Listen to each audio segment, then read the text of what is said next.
First, there's a screw on the bottom side, on the right, close to the USB port. Remove that one first.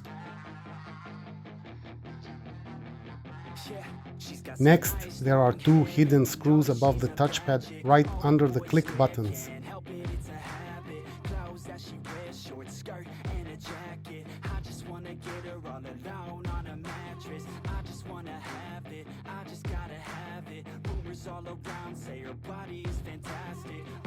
The easiest way is to start from this side. I'm using a metal pry tool to lift the keyboard because this laptop is mine and I'm not worried about scratches, but it's better to use a plastic tool if you want to avoid any damage.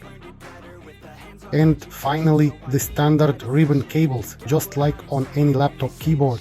My keyboard got water damaged, so it kept pressing random keys and the laptop was basically unusable. If you don't have a replacement keyboard yet, the easiest temporary solution is to connect a USB keyboard and mouse, but make sure to disconnect the old keyboard so it doesn't cause any more issues.